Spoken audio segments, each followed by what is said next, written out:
서울 마포구의 한 골목 끝, 작은 카페 문 앞에 화분 두 개가 나란히 놓여 있습니다. 색도 다르고 모양도 다른 꽃인데 나란히 놓이자 묘하게 잘 어울립니다. 이 가게 이름은 우리입니다. 두 여자가 함께 만든 곳이에요. 그런데 이 두 사람, 원래는 한 남자의 아내였습니다. 동시에요, 한만자의 아내였습니다. 한 사람은 알고 있었을까요? 아니요. 두 사람 다 몰랐습니다.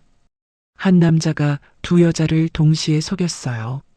한 여자에게는 결혼한 사실을 숨겼고, 다른 여자에게는 언젠가 돌아올 거라고 약속하며 돌아가신 부모님이 남긴 돈까지 받아 챙겼습니다. 완벽하게, 철저하게, 오랫동안. 이요. 그런데 지금 두 여자는 같은 앞치마를 두르고 같은 가게 안에 서 있어요. 어떻게 된 걸까요? 배신당한 자리에서 무너진 사람의 이야기가 아닙니다. 그 자리에서 손을 내밀고 손을 잡은 두 사람의 이야기입니다. 오늘 이야기 여러분의 구독, 좋아요와 함께 시작하겠습니다. 끝까지 함께 해주세요.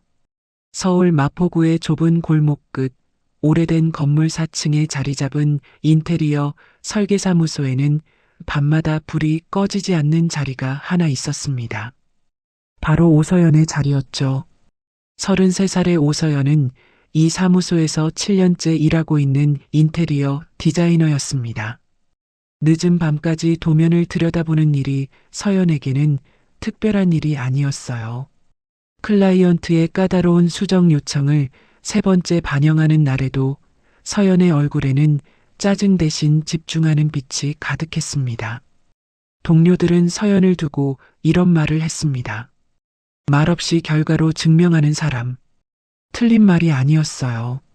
서연은 사람 관계에서도 그랬습니다. 섣불리 판단하지 않고 끝까지 믿어보고 틀렸을 때 조용히 인정하는 사람이었죠. 그런 서연의 삶에 한준혁이 들어온 것은 3년 전 봄의 일이었습니다.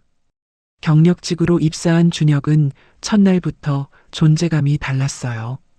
반듯한 외모의 낮고 안정적인 목소리, 무엇보다 처음 만나는 사람에게도 편안함을 주는 눈빛 때문에 사무소 분위기는 그가 들어온 날부터 달라졌습니다. 서연은 처음엔 준혁에게 특별한 감정이 없었어요. 지나치게 완벽해 보이는 사람을 본능적으로 경계하는 편이기도 했고요. 그러나 야근이 겹치는 날이 많아지면서 두 사람은 자연스럽게 가까워졌습니다. 늦은 밤 사무소에 둘만 남겨지는 날이면 준혁이 먼저 자판기 커피 두 잔을 들고 서연의 자리로 왔습니다. 도면 또 수정이에요? 준혁이 커피를 내려놓으며 물었습니다. 클라이언트가 바꾸고 싶대요. 세 번째, 서연이 형광펜을 내려놓으며 짧게 대답했습니다. 힘들겠다. 일이 원래 다 그렇죠, 뭐. 서연이 커피를 한 모금 마시며 말했습니다. 준혁은 그 모습을 잠시 바라보다 자기 자리로 돌아갔어요. 말수가 적은 두 사람 사이의 대화는 늘 이런 식이었습니다. 짧지만 온도가 있었고 가볍지만 진심이 실렸죠. 그 온도가 쌓이는 데는 그리 오랜 시간이 걸리지 않았습니다. 연애는 담백하게 시작됐고 결혼은 그보다 더 조용하게 이루어졌습니다. 준혁이 먼저 제안했어요. 가족끼리만 모이는 작은 식으로 하자. 번잡하게 하기 싫어. 서연도 화려한 결혼식을 원하지 않았기에 흔쾌히 동의했습니다. 양가 부모님과 가장 가까운 몇 사람만 모인 작은 예식이었지만 서연은 그날이 생애 가장 따뜻한 날이었다고 기억하고 있었어요. 준혁이 서연의 손을 잡으며 건넨 눈빛이 무엇보다 진심처럼 보였으니까요. 서연의 어머니 김명자는 딸에게 이런 말을 했습니다. 야, 이런 사위 어디서 구했냐? 엄마가 다 좋더라. 아버지 오달수도 무뚝뚝하게 한마디를 얹었죠. 준혁이는 됩니다. 그 짧은 한마디가 오달수식의 최고 칭찬이었습니다. 결혼 초 준혁은 흠잡을 곳이 없는 남편이었어요. 서연이 야근하는 날엔 반드시 퇴근길에 전화를 걸었고 주말 아침엔 서연이 좋아하는 계란 토스트를 먼저 만들어 두었습니다. 서연의 부모님께도 살뜰히 안부를 챙겼어요. 서연은 그런 준혁이 때로 믿기지 않을 만큼 좋았습니다. 그러나 결혼 생활에 단 하나 서연이 처음부터 이해하지 못한 부분이 있었습니다. 준혁이 한 달에 한두 번 충청도, 시댁을 혼자 다녀오는 것이었어요. 처음엔 서연도 따라가겠다고 했습니다. 나도 같이 갈게. 어머님께 인사는 드려야 하지 않겠어. 그러자 준혁이 부드럽게 손을 잡으며 말했습니다. 거리도 있고 당신만 피곤해. 엄마도 며느리 오면 밥상 신경 써야 한다고 오히려 부담스러워해. 그냥 집에서 편히 쉬어. 그래도 가야 하는 거 아니야. 내가 대신 안부 전할게. 엄마도 괜찮다고 하셨어. 준혁이 웃으며 말했고 서연은 더 고집을 부리지 않았습니다.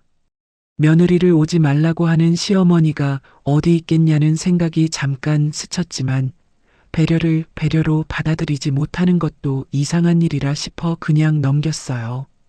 임신 소식을 알렸을 때 준혁의 반응은 기대 이상이었습니다. 눈시울을 붉히며 서연을 오래 안아주었고 그날 밤 직접 태교 음악 목록을 만들어 틀어주었어요. 시어머니 윤복순도 전화로 연신 기뻐했고 임신 중인 시댁에 절대 내려오지 말라며 오히려 먼저 선을 그었습니다. 임산부가 긴 시간 차 타면 몸에 무리가 가. 아가 낳고 나서 봐도 되니까 절대 내려오지 마. 알겠지. 서연은 그 말이 진심으로 고마웠습니다. 세상에 이런 시어머니가 또 있을까 싶었어요. 임신 5개월째 되던 달에 시어머니의 생신이 다가왔습니다. 서연은 산부인과 선생님께 미리 허락을 구했어요. 안정기이고 지금 워낙 건강하니 천천히 이동하시면 괜찮아요. 중간에 자주 쉬어주세요. 허락을 받아든 서연은 준혁에게 말했습니다. 나도 같이 갈 거야. 어머님 생신인데 빈손으로 넘길 수가 없어. 준혁이 미간을 좁히며 말했습니다. 임신 중인데 그냥 있어. 내가 대신 잘 전할게. 선생님한테 미리 여쭤봤어. 괜찮대. 중간에 쉬어가면서 가면 된다고. 서연이 단호하게 말하자 준혁은 한 번 더 만류했습니다. 그래도 당신 몸이 먼저잖아. 하나뿐인 며느리가 생신날 얼굴도 못 비추면 그게 더 이상한 거야. 얼른 가자. 서연이 가방을 들며 일어서자 준혁은 결국 어쩔 수 없다는 듯 먼저 차 키를 챙겼습니다. 가는 내내 서연은 기분이 좋았어요. 오랜만에 떠나는 나들이 같은 느낌이었고 컨디션도 나쁘지 않았습니다. 시댁 문 앞에 다다랐을 때 집안은 조용했습니다. 준혁이 출발 전 연락을 했는데도 불구하고 안에는 아무도 없었어요. 생신상은 고스란히 차려져 있었는데 사람만 없는 그 상황이 서연에게는 묘하게 이상하게 느껴졌습니다. 어머님이 어디 가셨지? 서연이 거실을 둘러보며 말했습니다. 아마 잠깐 나가셨겠지. 전화해 볼게. 준혁이 휴대전화를 꺼내 들었고 서연은 집안을 천천히 살펴봤습니다. 그러다 발걸음이 멈췄어요. 안방 침대 위에 작은 잠옷바지 한 벌이 놓여 있었습니다. 분명 남자아이의 것이었어요. 거실 한켠에는 자동차 장난감도 있었습니다. 서연은 그 두 가지를 조심스럽게 집어들고 준혁에게 가져갔습니다. 여보, 이거 왜 이 집에 있어? 이 집에 올 애가 없잖아.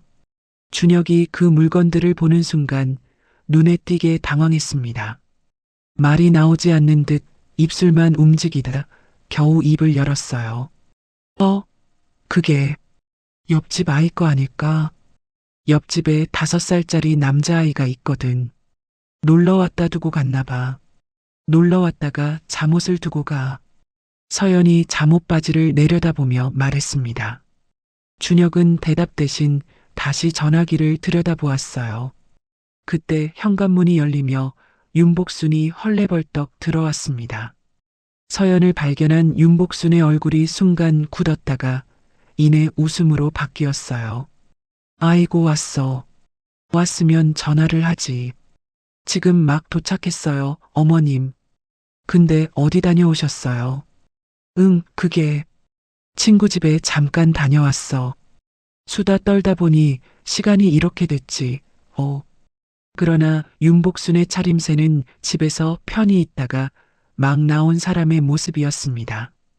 외출을 오래 한 사람의 피곤함이 없었고 신발도 실내화에 가까웠어요.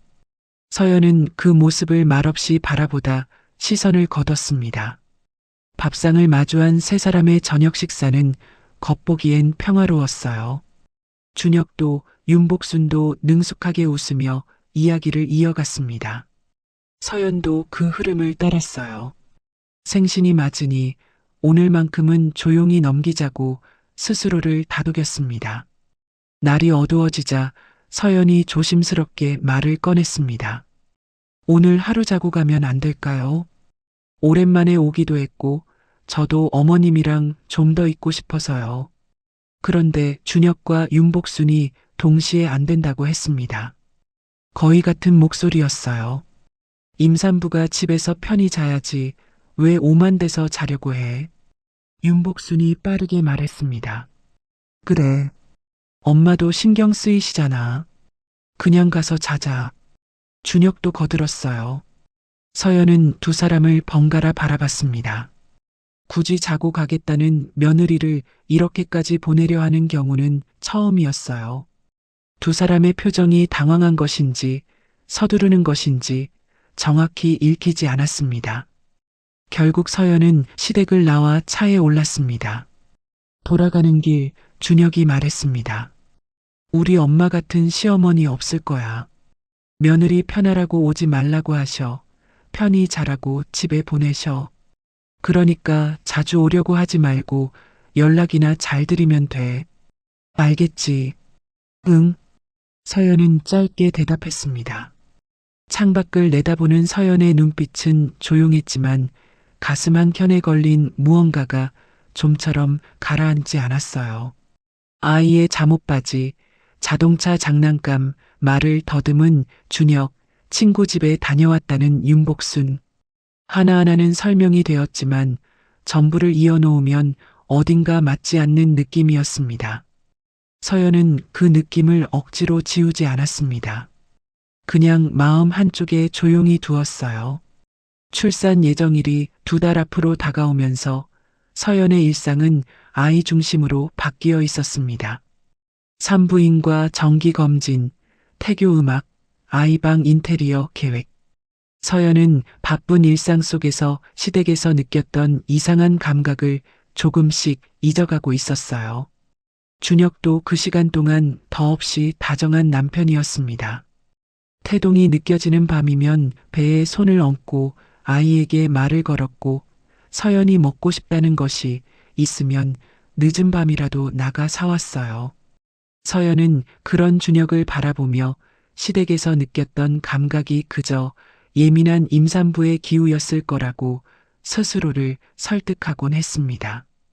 그러던 어느 날 새벽이었어요. 임신 후기에 접어들면서 서연은 밤마다 2~3번씩 잠을 깨는 일이 잦아져 있었습니다.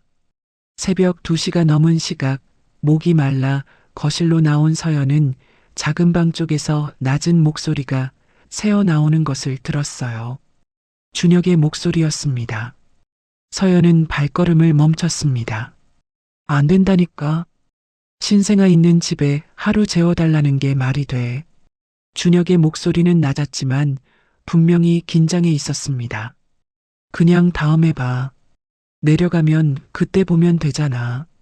잠깐의 침묵이 있었고 다시 목소리가 이어졌습니다. 글쎄, 지금은 안 된다고. 애도 아직 너무 어리고 집사람도 나 없으면 힘들다니까. 전화 통화였습니다. 서연은 소리가 나지 않도록 복도 벽에 등을 기대고 그 자리에 섰습니다. 상대방이 누군지는 들리지 않았지만 준혁이 집에 오는 것을 극구 막고 있다는 것만큼은 분명했어요. 서연은 그 순간 시댁에서 돌아오던 차 안의 기억이 스쳐 지나가는 것을 느꼈습니다. 자고 가겠다고 했을 때, 시댁에 따라가겠다고 했을 때, 준혁은 늘 이런 식이었어요. 부드럽고 다정한 목소리로, 그러나 단호하게 서연이 어떤 자리에 있지 못하도록 막았습니다. 그때는 배려라고 생각했는데 지금 이 새벽에 들으니 조금 다른 느낌이었습니다. 서연은 방문을 열었습니다. 준혁이 전화를 끊으며 서연을 보고 가볍게 웃었어요. 깼어. 물 마시러 나왔어. 응. 전화하고 있었어. 고향 친구. 서울 올라왔다는데 집에 오겠다고 해서 와도 되잖아. 서연이 물을 따르며 말했습니다. 준혁이 소파에 앉으며 손을 저었어요. 신생아 앞에 뭔 사람이야. 당신도 피곤할 텐데. 나는 괜찮은데. 당신이 힘들까봐 그러지. 그냥 자. 준혁이 서연의 등을 토닥이며 방으로 돌아가자고 했습니다. 서연은 물컵을 손에 든 채 잠시 그 자리에 서 있었어요.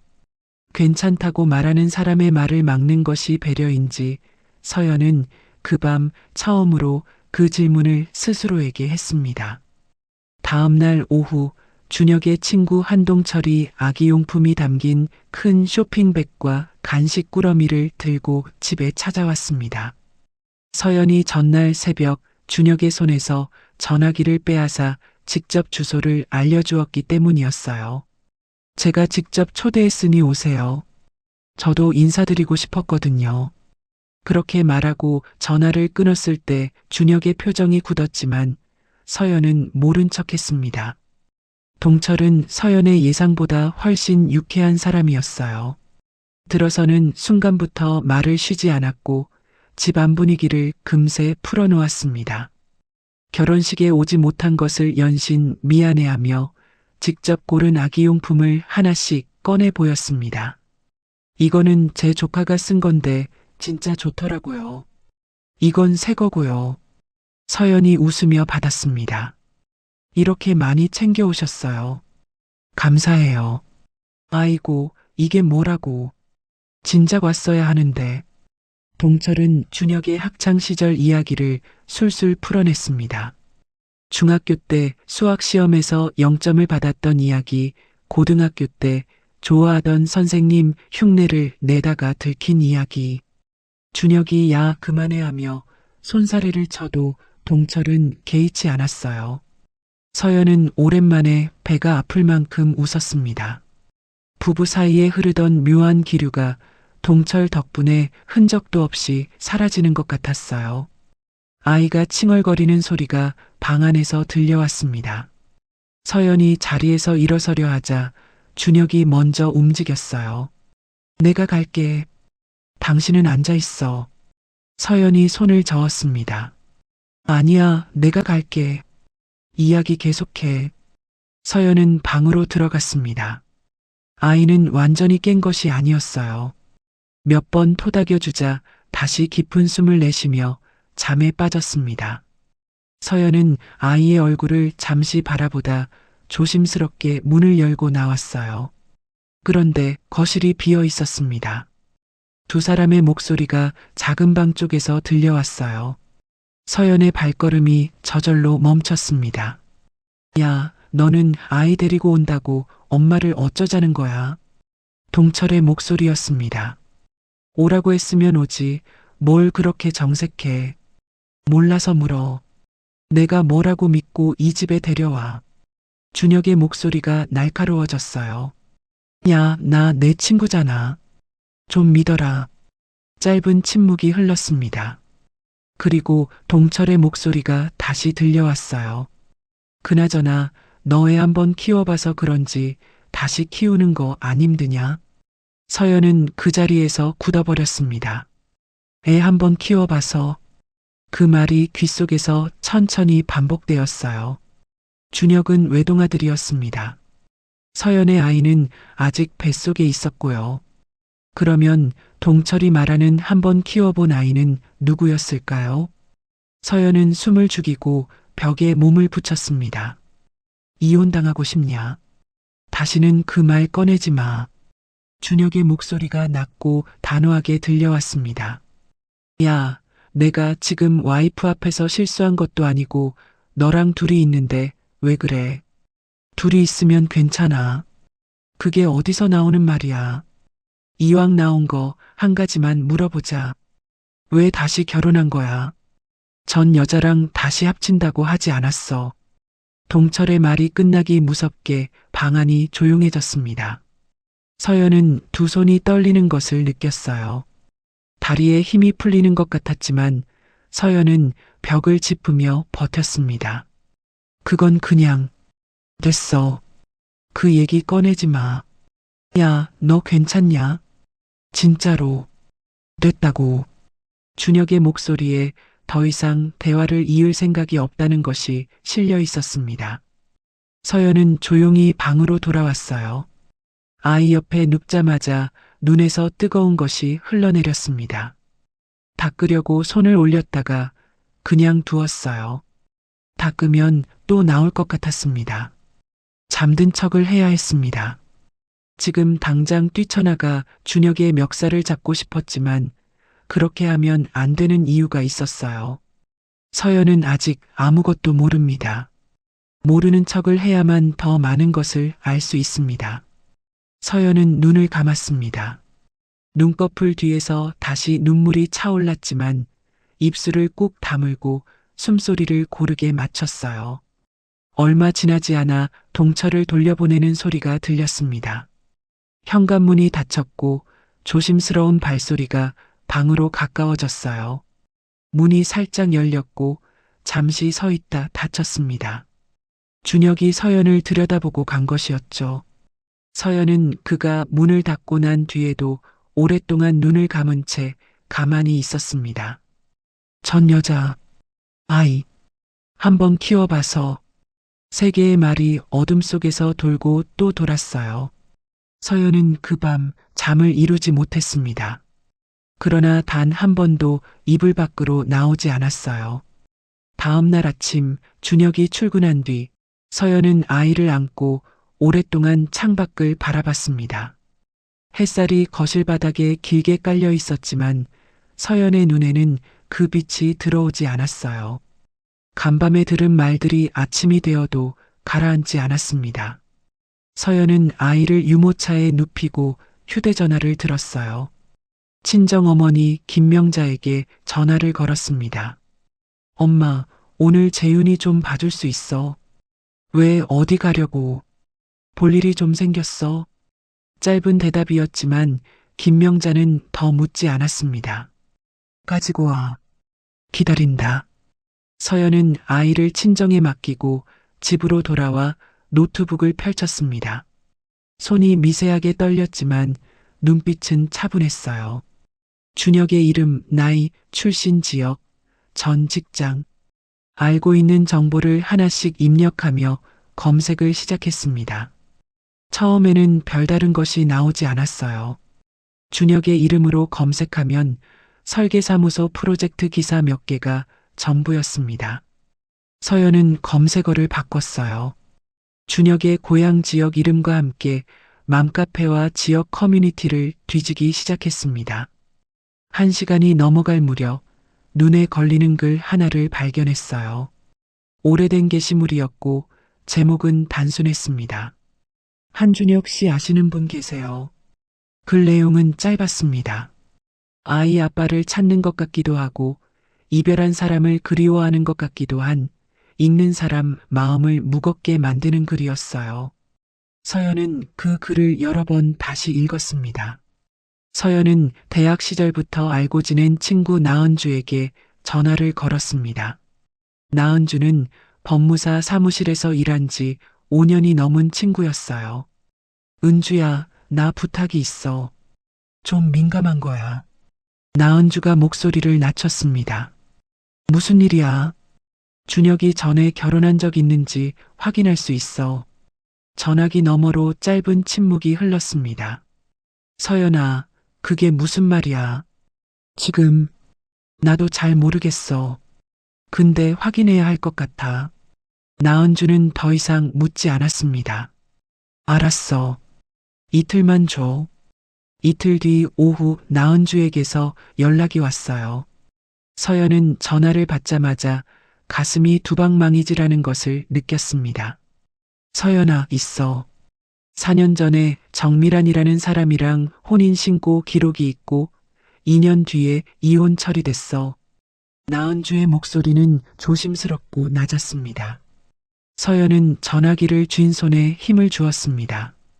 고마워, 은주야. 서연아, 괜찮아. 응, 괜찮아. 서연은 전화를 끊고 잠시 그 자리에 앉아 있었어요. 준혁에게 이혼 전력이 있었습니다. 그리고 아이도 있었습니다. 시댁에 있던 잠옷바지, 자동차 장난감, 동철이 무심코 내뱉은 말, 흩어져 있던 조각들이 하나의 그림으로 모이고 있었어요. 서연은 눈을 감았다 떴습니다. 아직 끝이 아니었어요. 알아야 할 것이 더 있었습니다. 그날 밤 준혁이 샤워를 하러 들어간 틈을 이용해 서연은 현관 옆에 걸린 준혁의 외투 주머니를 확인했습니다. 없었어요. 서연은 잠시 생각하다 조용히 지하 주차장으로 내려갔습니다. 준혁의 차 문을 열고 조수석 수납함을 살폈어요. 없었습니다. 센터 콘솔 안도 확인했어요. 없었습니다. 마지막으로 글러브 박스를 열었을 때 안쪽 깊숙한 곳에 끼워진 휴대전화 한 대가 손에 잡혔습니다. 서연은 그 자리에서 숨을 참았어요. 휴대전화는 잠금이 걸려 있지 않았습니다. 서연의 손가락이 화면을 건드리자 문자 목록이 열렸어요. 가장 자주 연락한 번호에는 이름이 저장되어 있었습니다. 하나. 서연은 그 이름 아래로 스크롤을 내렸습니다.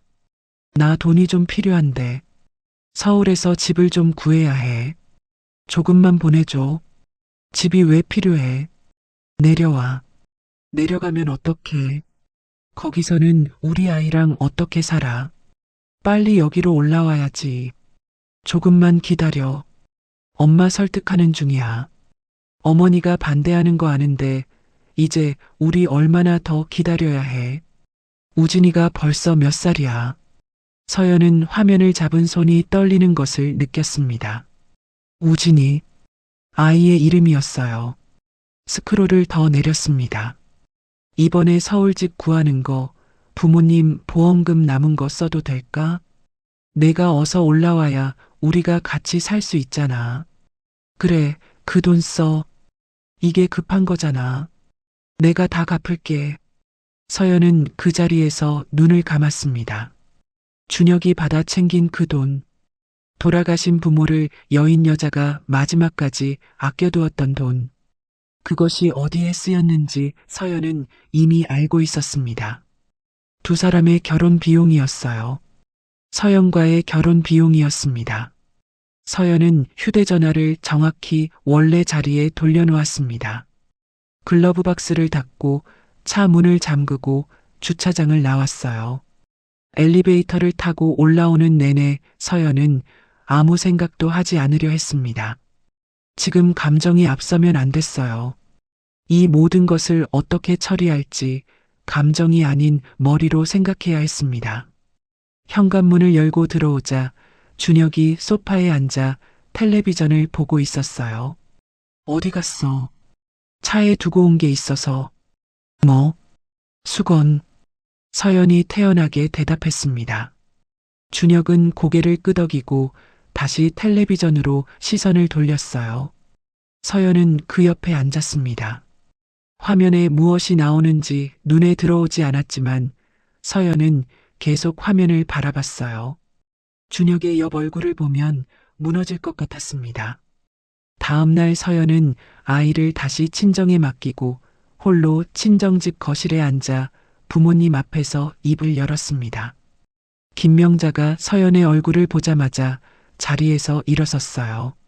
서연아, 너 얼굴이 왜 그래? 엄마, 아빠 할 말이 있어.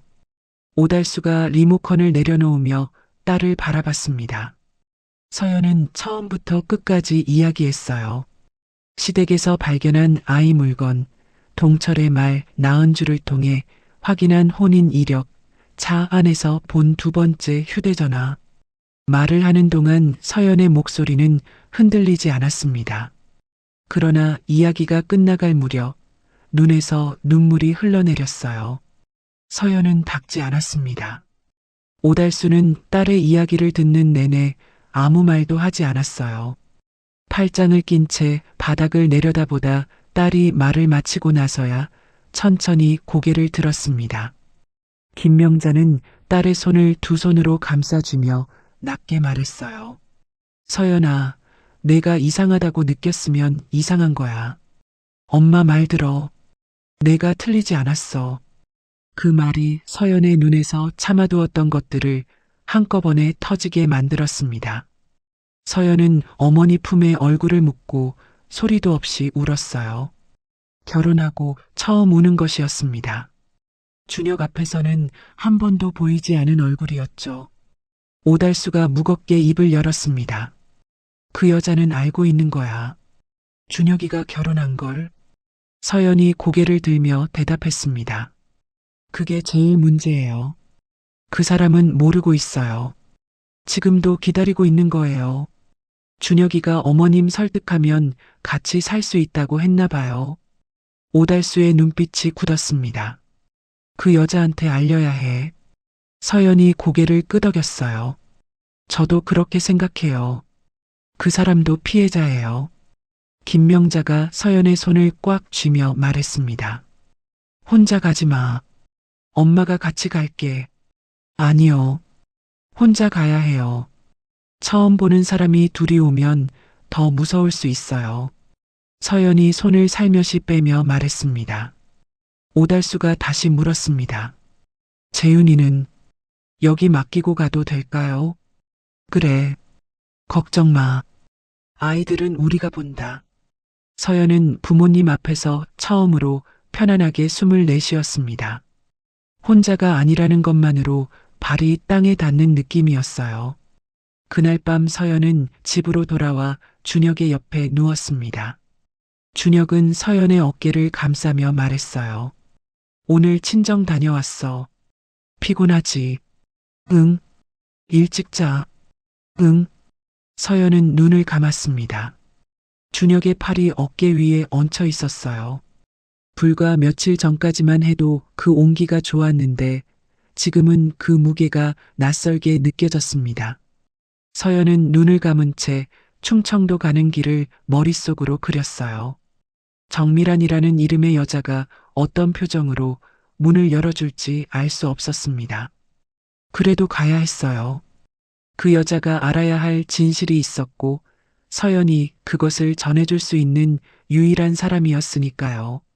사흘 뒤 이른 아침, 서연은 재윤이를 친정에 맡기고 충청도로 향하는 버스에 올랐습니다. 기차가 더 빠르지만 서연은 버스를 택했어요. 시간이 더 걸리는 만큼 생각을 정리할 수 있을 것 같았습니다. 창밖으로 도시가 멀어지고 논밭이 펼쳐지는 동안 서연은 눈을 감지 않았어요. 정미란에게 무슨 말부터 꺼내야 할지 수백 번 생각했지만 매번 다른 답이 나왔습니다. 어쩌면 문을 열어주지 않을 수도 있었어요. 어쩌면 서연을 향해 분노를 쏟아낼 수도 있었습니다. 그래도 가야 했어요. 그 여자가 지금도 준혁을 기다리고 있다는 사실이 서연을 자리에 앉아있게 내버려 두지 않았습니다. 4시간이 넘는 이동 끝에 도착한 동네는 조용했어요. 나은주가 건네준 주소를 따라 골목을 걸어 들어가자 오래된 빌라 건물이 나왔습니다. 외벽 페인트가 군데군데 벗겨져 있었고 입구 계단 옆에 작은 장화 한 켤레가 놓여 있었어요. 아이 장화였습니다. 빨간색이었어요. 서연은 그 장화를 잠깐 내려다보다 초인종을 눌렀습니다. 잠시 후 문이 열렸어요. 정미란이 나타났습니다. 머리를 대충 묶고 앞치마를 두른 차림이었어요. 30대 중반이라기에는 눈 주위가 많이 지쳐 보였고 손등은 무리를 자주 하는 사람의 것처럼 거칠었습니다. 미라는 서연을 보며 아무 말도 하지 않았어요. 안녕하세요. 저 한준혁 씨 아내입니다. 서연이 먼저 입을 열었습니다. 미란의 얼굴에 여러 감정이 한꺼번에 지나쳤어요. 황당함, 부정, 그리고 아주 짧게 스쳐가는 두려움. 미란이 문을 닫으려 했습니다. 잠깐만요. 서연이 가방에서 태블릿을 꺼냈어요. 이거 보시고 나서 판단하셔도 됩니다. 화면에는 서연과 준혁의 결혼 사진이 담겨 있었습니다. 예식장 사진, 혼인신고 확인서, 두 사람이 함께 찍은 일상 사진들. 미라는 화면을 내려다보다 눈을 들어 서연을 바라봤습니다. 서연이 말했습니다.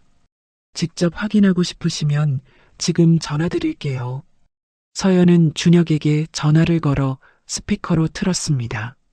준혁이 전화를 받자마자 서연은 말했어요. 나야. 퇴근 몇 시야? 왜 무슨 일 있어? 준혁의 목소리가 흘러나오는 순간 미란의 손에서 힘이 빠졌습니다. 서연은 전화를 끊었어요. 미란은 손으로 입을 막은 채 뒷걸음질을 쳤고 서연은 천천히 문을 따라 들어갔습니다. 거실은 작고 깔끔했어요. 소파 위에 색칠 공부책이 펼쳐져 있었고 텔레비전 앞에는 장난감 자동차 2대가 나란히 세워져 있었습니다. 미라는 소파에 주저앉았어요. 그때 방문이 열리며 아이가 나왔습니다. 6살쯤 되어 보이는 남자아이였어요. 눈이 준혁을 닮았습니다. 엄마, 누구야? 민준아, 방에 들어가 있어. 잠깐만. 미란이 아이를 달랬습니다. 민준이가 서연을 한번 쳐다보고 방으로 들어갔어요. 서연은 민준이가 방으로 들어가는 뒷모습을 바라보다 미란의 맞은편에 앉았습니다. 두 사람 사이에 긴 침묵이 흘렀어요. 미란이 먼저 입을 열었습니다. 아주 낮은 목소리였습니다. 그럼 그 사람이 정말 저를 버린 건가요? 저랑 우진이를. 서연은 대답 대신 고개를 끄덕였습니다. 저는 몰랐어요. 준혁 씨에게 이혼 전력이 있다는 것도 아이가 있다는 것도 전혀 몰랐습니다. 얼마 전에 우연히 알게 됐어요. 미란이 천장을 올려다봤습니다. 눈물이 흘러내리지 않도록 버티는 것이었어요. 서연은 그 모습을 바라봤습니다. 어머니가 반대한다고 했어요. 그래서 기다리면 된다고. 미란이 낮게 말했습니다. 저도 처음엔 이상하다고 생각했어요. 이혼하고 나서도 연락이 오고 기다리면 다시 함께 살 수 있다고 하니까 그걸 믿었어요. 제가 너무 믿고 싶었던 거겠죠. 서연이 천천히 말했습니다. 믿고 싶었던 게 잘못은 아니에요. 그 사람이 믿게 만든 거지. 미란이 고개를 돌려 서연을 바라봤습니다. 처음으로 서연의 눈을 제대로 들여다보는 눈빛이었어요. 저한테 왜 알려주러 오셨어요? 서연이 잠시 말을 고르다 입을 열었습니다. 모르고 있는 게 더 나쁜 거니까요. 그리고 이건 저 혼자 감당할 일이 아니에요. 우리 둘 다 피해자예요. 미란의 입술이 가늘게 떨렸습니다. 서연은 준혁의 두 번째 휴대전화에서 본 내용을 천천히 이야기했어요. 미란이 이체한 돈이 어디에 쓰였는지, 준혁이 재결합을 약속하며 양육비를 끄는 이유가 무엇인지, 시어머니 윤복순이 우 모든 것을 알고 함께 숨겨왔다는 사실까지. 미라는 각각의 말이 떨어질 때마다 시선을 다른 곳으로 옮겼습니다. 소파 팔걸이를, 창밖을, 바닥을 번갈아 바라봤어요. 눈물이 턱선을 타고 흘러내렸지만 미라는 소리를 내지 않았습니다. 방 안에 아이가 있었으니까요. 서연이 이야기를 마쳤을 때 미라는 한동안 아무 말도 하지 않았습니다. 거실 시계 소리만 일정하게 들렸어요. 미란이 천천히 입을 열었습니다. 부모님이 돌아가시고 나서 그 돈 쓸 일이 생길 때마다 참았어요. 손대면 부모님이 더 멀어지는 것 같아서요. 근데 그 돈을 준 건 그게 마지막이라고 생각해서였어요. 이게 마지막 도움이면 그 다음엔 꼭 와줄 거라고 생각했거든요. 서연은 미란의 말을 들으며 입술을 꽉 다물었어요. 그 사람이 나쁜 사람이라는 걸 알면서도 왜 이렇게 아픈지 모르겠어요. 미란이 손등으로 눈물을 닦으며 말했습니다. 알면서 아픈 게 더 아픈 법이에요. 서연이 조용히 말했어요. 미란이 서연을 바라봤습니다. 저 혼자 싸우러 온 게 아니에요. 같이 싸웠으면 해서 온 거예요. 미란은 한참 서연의 눈을 들여다보았습니다. 적이라고 생각했던 사람이 실은 자신과 같은 배에 탄 사람이라는 것이 말보다 먼저 눈빛으로 전해졌어요. 미란이 천천히 고개를 끄덕였습니다. 어떻게 하면 될까요? 그 질문에는 이미 마음을 정한 사람의 무게가 실려 있었습니다. 서연은 가방에서 메모를 꺼냈어요. 미리 준비해 온 것이었습니다. 우선 증거를 정리해야 해요. 제가 확보한 것들이랑 미란 씨가 가진 이체 기록이랑 문자들이랑 합치면 충분히 돼요. 변호사는 제 친구를 통해 연결할 수 있어요. 미란이 메모를 내려다보며 물었습니다. 겁나지 않으세요? 서연이 잠시 생각하다 대답했습니다. 겁나죠. 근데 이대로 있는 게 더 겁나요.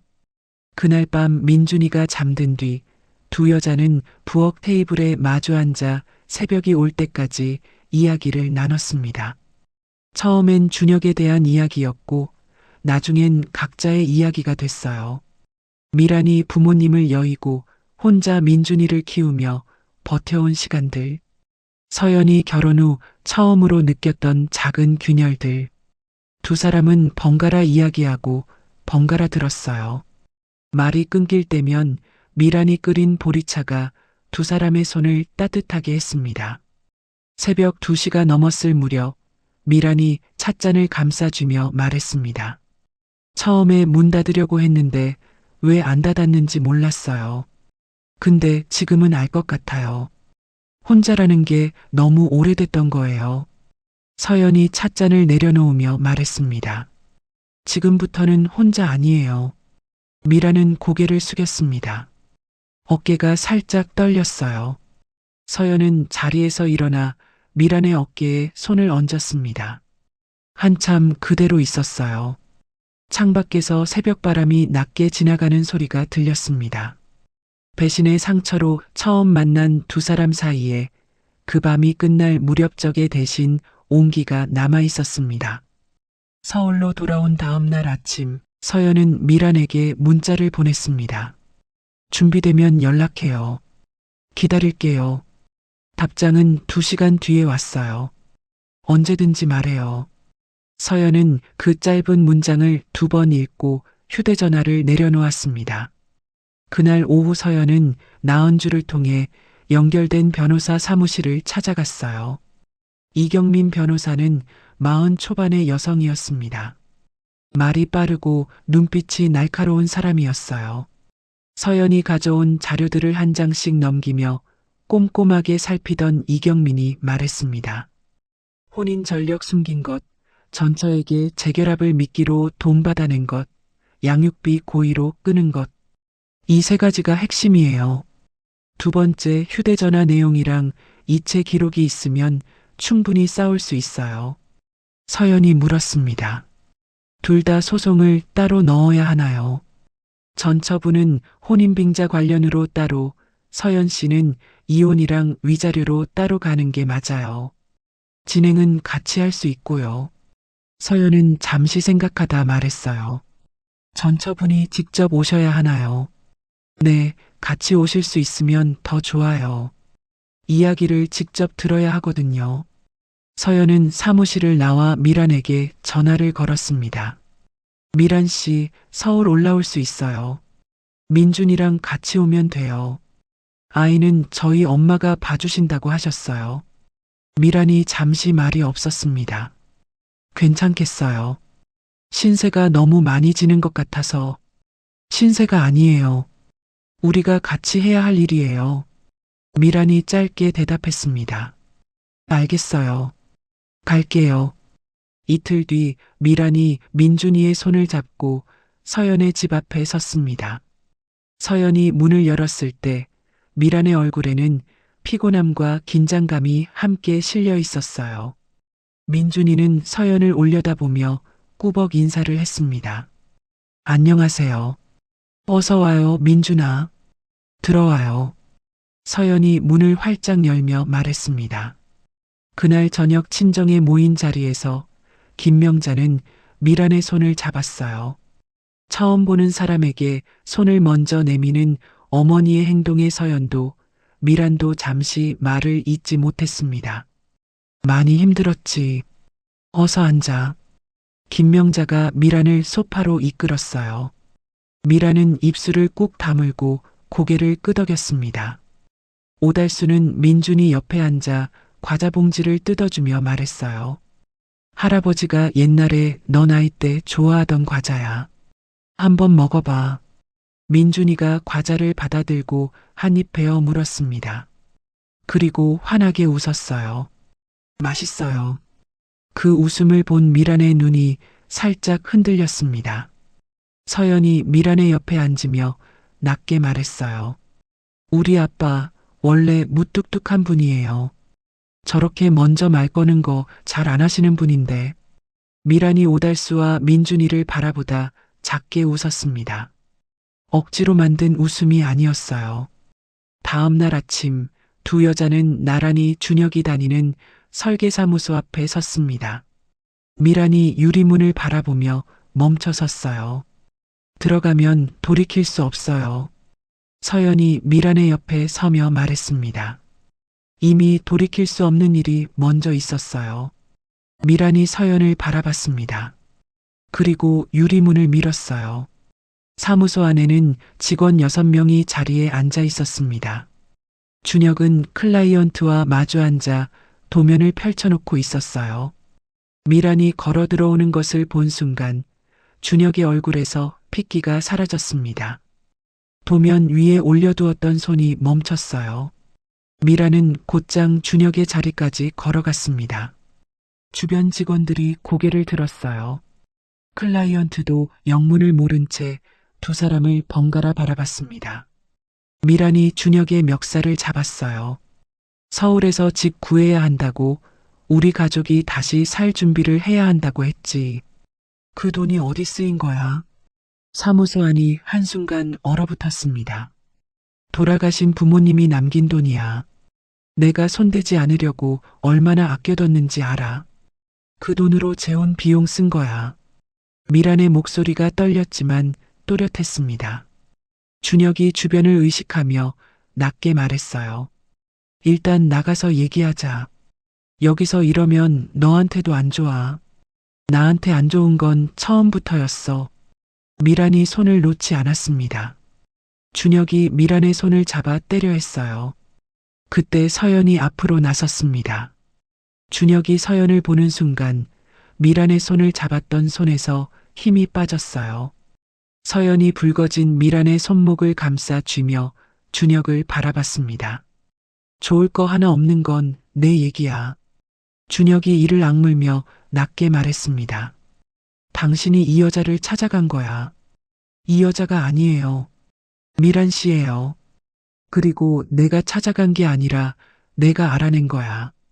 처음부터 끝까지 내가 찾아낸 거라고. 사무소 안 직원들이 아무도 자리를 떠나지 않았습니다. 클라이언트도 일어서지 못한 채 앉아 있었어요. 서연이 가방에서 태블릿을 꺼냈습니다.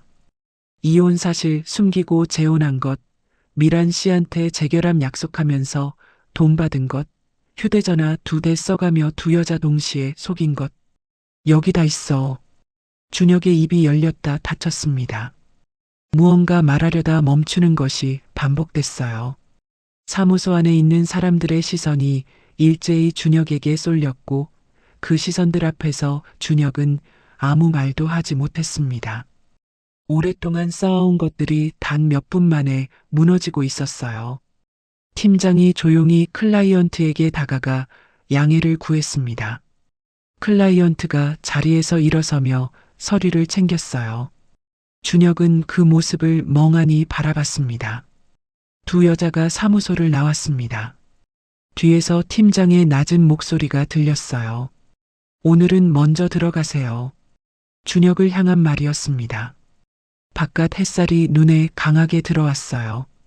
미란이 손목을 내려다보다 서연을 바라봤습니다. 두 사람은 잠시 아무 말도 하지 않았어요. 괜찮아요. 미란이 먼저 말했습니다. 서연이 고개를 끄덕였어요. 이제 시작이에요. 이후 두 사람의 소송은 이경민 변호사를 중심으로 빠르게 진행됐습니다. 미라는 혼인빙자 사기와 재산 편취 혐의로 고소장을 냈고 서연은 이혼 소송과 위자료 청구를 동시에 넣었어요. 준혁 측에서 선임한 변호사는 두 여자의 주장이 감정적으로 과장된 것이라는 논리를 내세웠습니다. 그러나 이경민이 두 번째 휴대전화 내용과 이체 기록, 통화 내역을 하나씩 제출하자 그 논리는 처음부터 성립하지 않았어요. 선고날 두 여자는 법원 복도에 나란히 앉아 기다렸습니다. 미란이 두 손을 무릎 위에 모으고 앞을 바라보며 말했어요. 이기든 지든 저는 이미 이긴 것 같아요. 서연이 미란을 바라봤습니다. 그게 무슨 말이에요? 더 이상 기다리지 않아도 된다는 거요. 그게 제일 큰 거예요. 서연은 미란의 말을 들으며 잠시 앞을 바라봤습니다. 기다리는 것을 삶으로 삼았던 사람이 이제 기다리지 않아도 된다고 말하는 것. 그 말 안에 얼마나 긴 시간이 담겨 있는지 서연은 느꼈어요. 판결은 두 사람의 손을 들어주었습니다. 미란이 준혁에게 건넨 돈 전액과 밀린 양육비가 반환 판결을 받았고 서연의 위자료 청구도 인정됐어요. 이경민이 복도로 나와 결과를 전했을 때 두 여자는 서로를 마주 보았습니다. 이기고도 눈물이 나는 종류의 감정이었어요. 환호성 같은 것은 없었습니다. 미란이 서연의 손을 꼭 잡았어요. 그것으로 충분했습니다. 그날 저녁 서연의 친정에 모인 자리에서 김명자가 밥상을 가득 차렸어요. 오달수가 민준이를 무릎에 앉히고 숟가락을 쥐어주었습니다. 재윤이는 김명자 품에 안겨 고사리 같은 손으로 밥상 위를 더듬었어요. 김명자가 미란의 손을 잡으며 말했습니다. 많이 힘들었지. 이제 됐어. 다 됐어. 미란은 그 말에 고개를 숙였습니다. 참았던 것이 한꺼번에 올라오는 모양이었어요. 어깨가 흔들렸습니다. 민준이가 엄마를 바라보다 작은 손으로 미란의 등을 토닥였어요. 6살 아이의 손이었는데 그 손이 어른의 것보다 더 묵직하게 느껴졌습니다. 오달수가 눈을 붉히며 천장을 올려다봤어요. 서연은 재윤이를 꼭 안은 채 그 모습을 바라봤습니다. 오늘 이 자리가 오기까지 얼마나 많은 것을 버텨야 했는지를 떠올리니 가슴이 꽉 찼어요. 밥상 위에 음식이 식어가는 것도 아무도 몰랐습니다. 판결 이후 3주가 지났을 무렵 서연의 집에는 미란과 민준이가 함께 머물고 있었습니다. 미란의 짐은 많지 않았어요. 큰 캐리어 하나와 민준이 가방 하나가 전부였습니다. 그러나 그 짐이 들어온 뒤로 서연의 집은 이상하게 더 따뜻해졌어요. 아침마다 미란이 먼저 일어나 밥을 지었고 서연이 재윤이를 돌보는 동안 민준이가 거실 장난감을 정리했습니다. 누가 시킨 것도 아니었는데 두 사람은 자연스럽게 서로의 빈자리를 채웠어요. 그러던 어느 저녁이었습니다. 미란이 설거지를 하다 말고 물을 잠갔어요. 서연이 소파에서 재윤이를 재우다 고개를 들었습니다. 왜요? 미란이 행주를 내려놓으며 서연 쪽으로 돌아섰어요. 준혁 씨한테 연락이 왔어요. 서연의 손이 멈췄습니다. 언제요? 오늘 낮에요. 문자였어요. 뭐라고 했어요? 미란이 휴대전화를 꺼내 화면을 내밀었습니다. 서연이 문자를 읽었어요. 짧은 내용이었습니다. 민준이 보고 싶다. 5글자였습니다. 서연은 화면을 미란에게 돌려주며 말했어요. 답장했어요. 안 했어요. 잘했어요. 미란이 소파에 앉으며 말했습니다. 근데 이상하게 손이 떨렸어요. 미워서 떨린 건지, 아직도 뭔가 남아서 떨린 건지 모르겠어요. 서연이 재윤이를 조심스럽게 눕히고 미란 옆에 앉았어요. 미란 씨가 약한 게 아니에요. 그 사람이랑 오래 살았으니까 그런 거예요. 몸이 기억하는 거랑 마음이 아는 거랑 다른 거잖아요. 미란이 손을 내려다봤습니다. 그렇겠죠. 서연이 말했습니다. 오늘은 자요. 내일 생각해요. 다음 날 아침 미란은 이경민 변호사에게 전화를 걸었습니다. 서연이 옆에서 보리차를 내밀었어요. 미란이 한 손으로 찻잔을 받아들고 통화를 시작했습니다. 이경민의 말은 간결했습니다. 아이와의 만남은 법적인 절차에 따라 진행하면 되고 지금 당장 사적인 연락에 응할 필요가 없다는 것이었어요. 미라는 통화를 마치고 찻잔을 내려놓으며 말했습니다. 변호사님이 공식 입장을 대신 전달해 주신대요. 당분간 사적 연락은 받지 않겠다고요. 그게 맞아요. 서연이 고개를 끄덕였습니다. 미란이 창밖을 바라봤어요. 민준이가 아빠를 찾으면 어떻게 말해야 할지 모르겠어요. 서연이 잠시 생각하다 말했습니다. 지금 당장 다 설명하지 않아도 돼요. 아이가 스스로 이해할 수 있을 만큼 클 때까지 미란 씨가 잘 버텨주는 게 먼저예요. 미란이 창밖에서 시선을 거두며 서연을 바라봤습니다.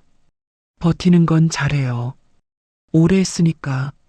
그 말이 쓸쓸하지 않은 것은 아니었지만 그 안에 단단함이 실려 있었어요. 서연은 아무 말 없이 미란의 찻잔을 채워줬습니다. 사흘 뒤 예상하지 못한 시각에 초인종이 울렸습니다. 저녁 7시가 막 넘은 시각이었어요. 미란이 민준이를 씻기고 있었고 서연이 재윤이를 안고 현관으로 나갔습니다. 문을 열었을 때 준혁이 서 있었어요. 서연은 문을 더 열지 않았습니다. 문틈 사이로 준혁의 얼굴을 바라봤어요. 며칠 사이 많이 야윈 것 같았습니다. 눈밑이 거뭇했고 옷도 구겨져 있었어요. 서연은 그 모습에 아무것도 느끼지 않으려 했습니다. 무슨 일이야? 목소리에 감정을 실지 않으려 했는데 생각보다 잘 됐어요.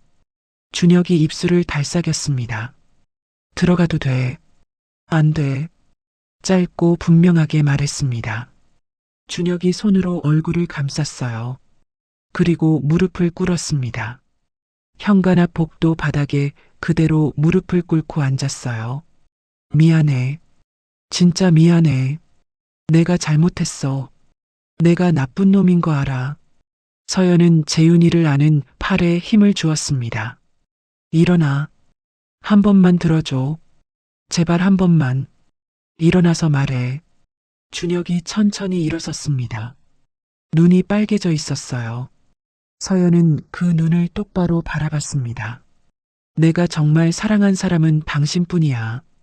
다른 건 다 욕심이었어. 당신은 진심이었어. 서연이 말했습니다. 진심이면 속이지 않아. 무서웠어. 이혼한 거 알면 당신이 날 안 받아줄까봐. 그래서 죽을 때까지 숨길 생각이었어. 준혁이 입을 다물었습니다. 서연이 계속 말했어요. 우리 아들 생각한다고 했지. 그 말하기 전에 민준이 생각은 했어. 아빠 기다리면서 몇 살이 됐는지. 준혁의 눈에서 눈물이 흘렀습니다. 당신이랑 우리 아들한테 최선을 다할게.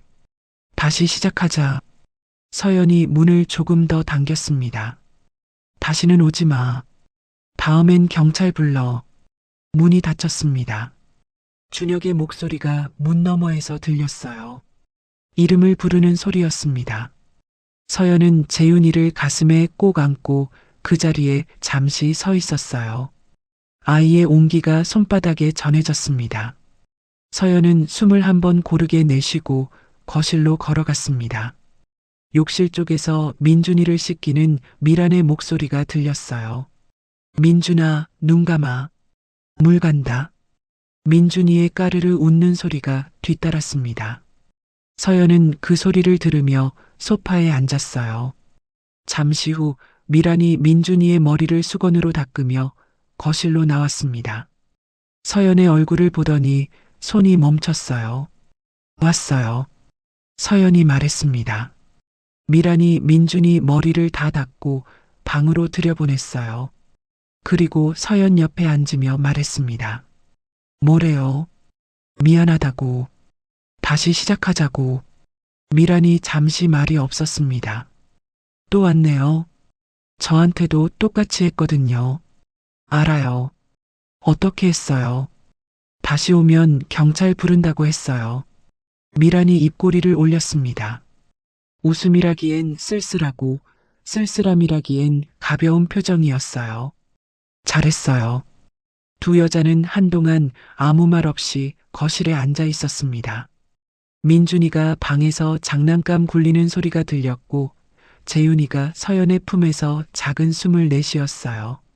창밖에서는 바람 소리가 낮게 지나갔습니다. 미란이 말했어요. 저 사실 오늘 하루 종일 이상하게 무거웠어요. 문자 받고 나서부터요. 왜 그런지 모르겠어요. 이제 아무것도 안 남은 것 같은데. 서연이 재윤이의 등을 토닥이며 말했습니다. 남은 게 없어서 무거운 거예요. 뭔가 오래 들고 있던 걸 내려놓으면 처음엔 그 자리가 허전하잖아요. 미란이 서연을 바라봤어요. 그게 지나가요.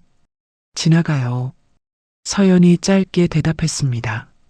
미란이 눈을 내리깔았다가 다시 들었어요.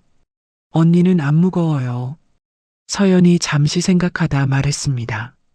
나도 무거워요. 근데 지금 이 무게는 그래도 내가 고른 거잖아요. 그게 달라요. 미란이 고개를 끄덕였습니다. 그리고 천천히 소파에 등을 기댔어요. 두 사람은 나란히 기댄 채 한동안 조용히 있었습니다.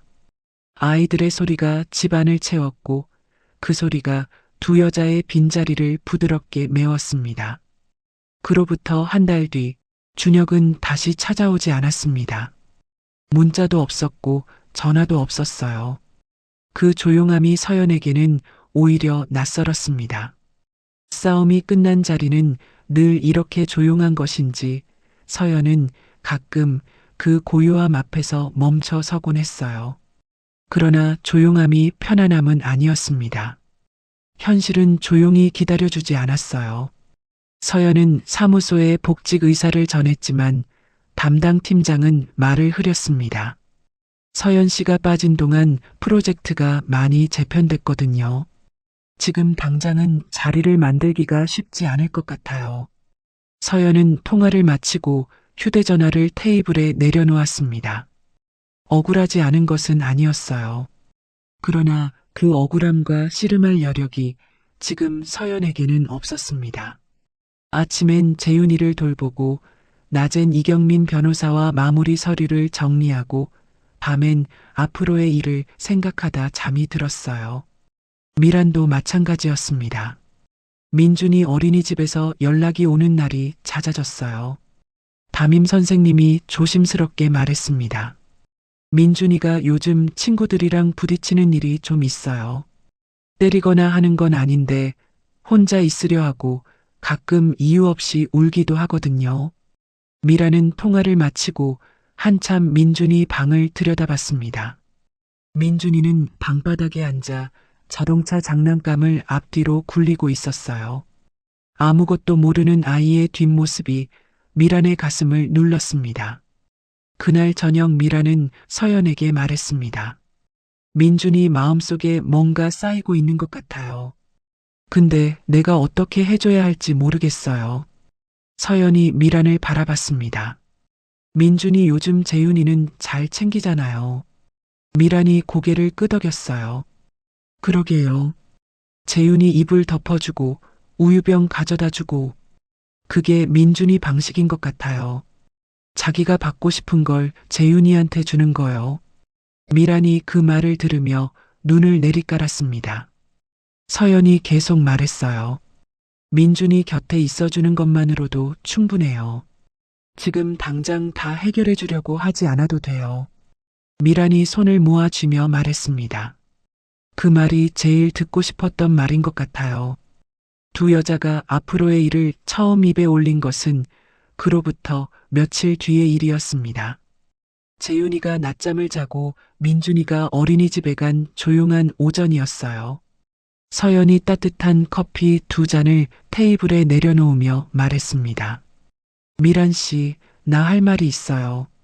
미란이 두 손으로 커피잔을 감싸며 서연을 바라봤어요. 오래전부터 갖고 싶었던 게 있어요. 작은 디저트 카페요. 결혼하고 나서 안정적이니까 괜찮다고, 지금 아니어도 된다고 계속 미뤘는데 이제 더 미루고 싶지 않아요. 미란이 잠시 아무 말도 하지 않았습니다. 서연이 커피잔을 내려다보며 말했어요. 혼자 하면 자신이 없는데 미란 씨랑 같이 하면 어떨까 해서요. 부담스러우면 솔직하게 말해요. 미란의 눈이 서연을 향해 천천히 열렸습니다. 저 제빵 자격증 있어요. 서연이 고개를 들었어요. 진짜요. 민준이 낳고 나서 혼자 수입 만들려고 딴 거예요. 동네 분들한테 케이크 구워서 팔기도 했어요. 많이 팔지는 못했지만. 서연이 미란을 바라봤습니다. 미란이 말을 이었어요. 저는 좋아요. 같이 하고 싶어요. 두 여자는 그날 오전 내내 테이블에 마주 앉아 이야기를 나눴습니다. 메뉴는 어떻게 할지, 자리는 어디가 좋을지, 아이들은 어떻게 볼지. 이야기를 하는 동안 두 사람의 목소리에 조금씩 힘이 실렸어요. 서연의 부모님은 그 이야기를 듣자마자 두말 없이 나섰습니다. 오달수가 무뚝뚝하게 말했어요. 돈은 내가 댈게. 갚지 않아도 돼. 서연이 고개를 저었습니다. 아빠, 빌리는 거예요. 꼭 갚을 거예요. 오달수가 잠시 딸을 바라보다 말했습니다. 그래, 마음대로 해라. 김명자는 옆에서 덧붙였어요. 아이들은 우리가 볼게. 가게 차리는 동안 걱정 말고. 미란이 자리에서 일어나 김명자에게 허리를 깊이 숙였습니다. 어머님, 정말 감사합니다. 김명자가 미란의 팔을 잡으며 말했어요. 고맙긴. 당연한 거지. 가게 자리를 찾는데 3주가 걸렸습니다. 서연의 집에서 걸어서 10분 거리의 골목 안쪽 20평짜리 작은 공간이었어요. 햇살이 오전 내내 들어오는 창이 있었고 골목 끝이라 조용했습니다. 두 여자가 처음 그 공간에 들어섰을 때 미란이 창가에 서서 말했어요. 여기 좋다. 서연도 창밖을 바라봤습니다. 나도 여기가 좋아요. 서연이 인테리어 설계를 직접 맡았어요. 빈 공간에 앉아 도면을 그리는 서연의 손이 오랜만에 빠르게 움직였습니다. 미라는 메뉴 구성을 맡았어요. 밤마다 부엌에서 케이크를 굽고 쿠키를 만들고 서연과 둘이 앉아 맛을 봤습니다. 이건 단맛이 좀 강한 것 같아요. 그럼 버터를 줄여볼까요? 이건 너무 퍽퍽한 것 같은데. 오븐 온도 문제인 것 같아요. 다시 해볼게요. 두 사람은 밤마다 그렇게 테이블에 앉아 티격태격했어요. 의견이 맞지 않아 언성이 높아지는 날도 있었지만 그 다음 날이 되면 아무 일 없다는 듯 다시 같은 테이블에 앉았습니다. 가게 이름은 좀처럼 정해지지 않았어요. 서연이 이것저것 말해봤지만 미란이 고개를 저었고 미란이 꺼낸 것도 서연 마음에 쏙 들지 않았습니다. 그러던 어느 저녁 민준이가 두 여자 사이에 끼어 앉으며 말했어요. 엄마랑 이모 가게잖아요. 그럼 그냥 우리라고 하면 안 돼요. 두 여자가 동시에 민준이를 바라봤습니다. 서연이 먼저 입을 열었어요. 우리. 미란이 그 이름을 조용히 따라 말했습니다. 우리. 민준이가 두 여자를 번갈아 보며 물었어요. 그게 좋아요. 미란이 민준이를 꽉 안았습니다. 서연은 그 모습을 바라보며 눈가가 뜨거워지는 것을 느꼈어요. 6살 아이가 아무렇지도 않게 꺼낸 그 단어가 두 사람이 오랫동안 갖지 못했던 것의 이름이었습니다. 카페 우리는 늦가을의 어느 월요일 아침에 문을 열었습니다. 개업 첫날 서연의 부모님이 아이들을 데리고 왔어요. 나은주도 꽃다발을 들고 왔고 민준이 어린이집 담임 선생님도 얼굴을 비쳤습니다. 준비한 케이크가 오후 2시가 되기 전에 다 팔렸어요. 누가 시킨 것도 아닌데 민준이가 앞치마를 허리에 두르고 테이블에 냅킨을 올렸습니다. 오달수가 그 모습을 보다 웃음을 참지 못했어요. 저 녀석 봐라. 민준이가 할아버지를 보고 방긋 웃었습니다. 재윤이가 카운터 뒤에서 형을 따라 손을 흔들었어요. 폐점 시간이 됐을 때 두 여자는 빈 가게 안에 나란히 앉았습니다.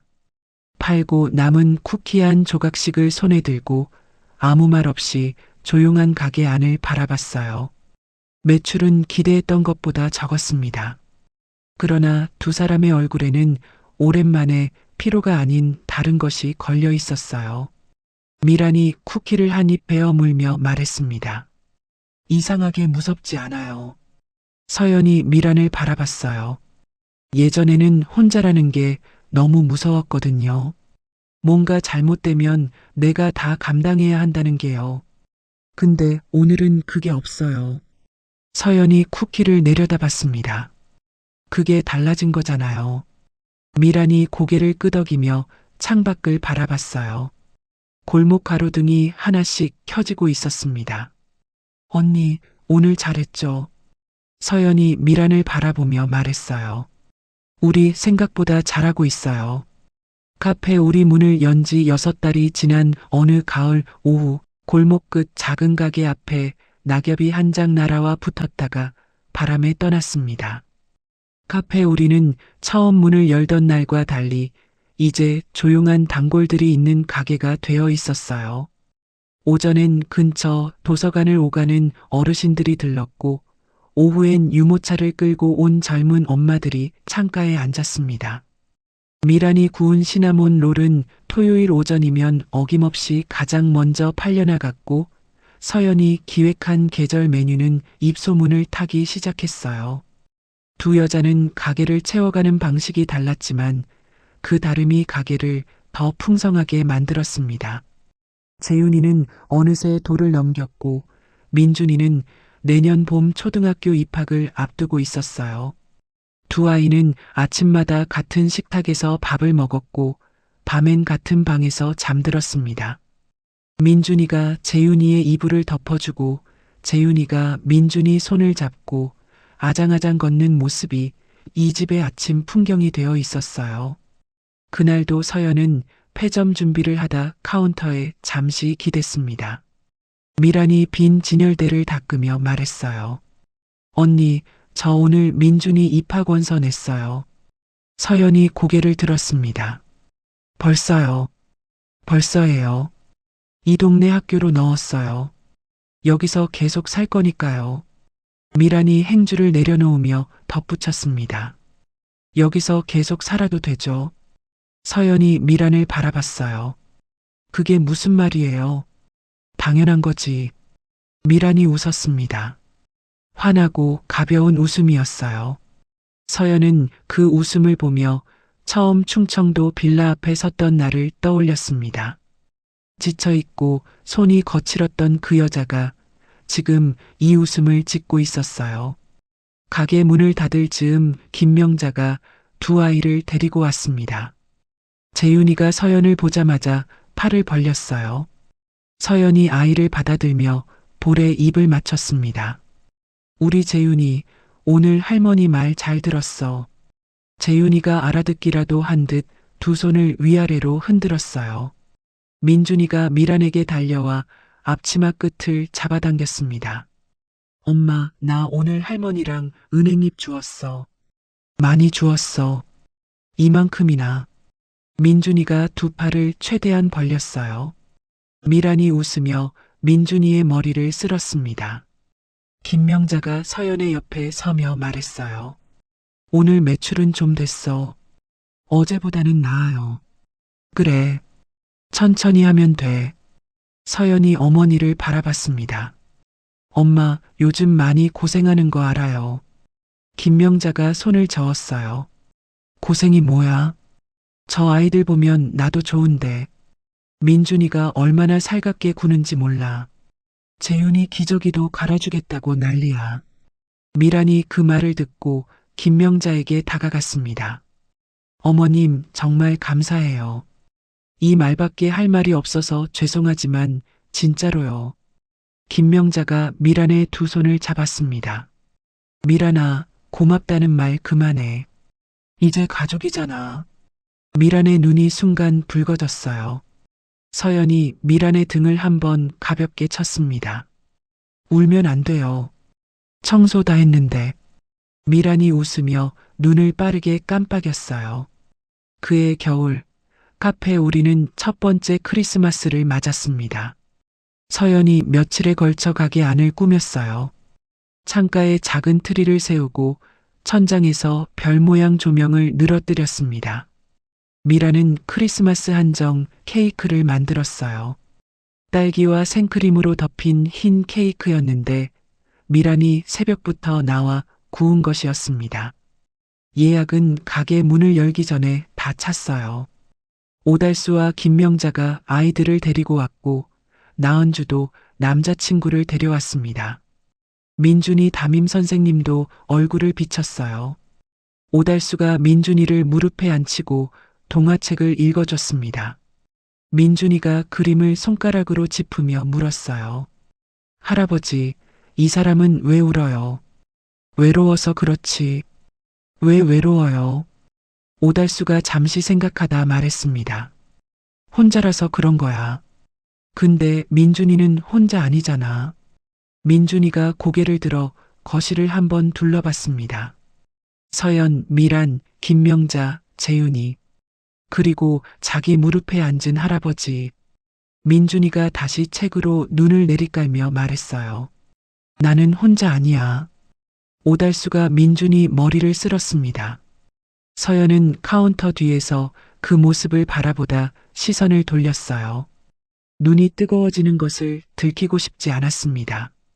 폐점 후 두 여자가 뒷정리를 했어요. 가게 안이 조용해지자 미란이 싱크대 앞에 서서 그릇을 닦으며 말했습니다. 언니, 나 예전에 행복이 뭔지 몰랐어요.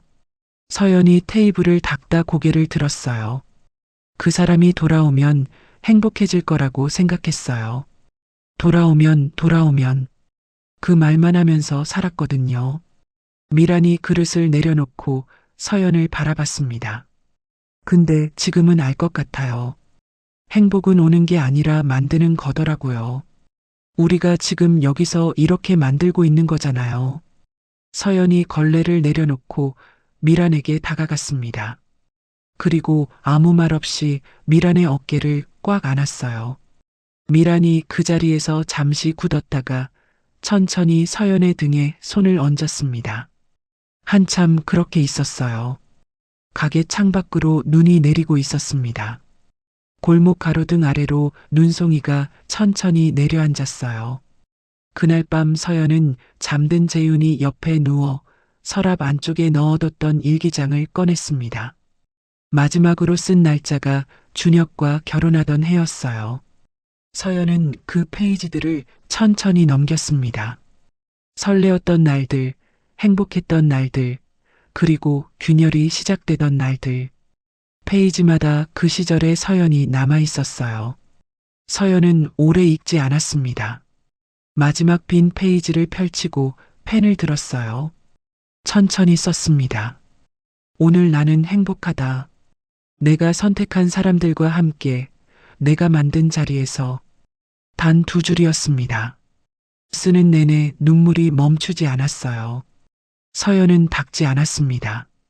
울어도 되는 눈물이었으니까요. 재윤이가 옆에서 작고 고른 숨을 내쉬었습니다. 서연이 아이의 손을 살며시 잡았어요.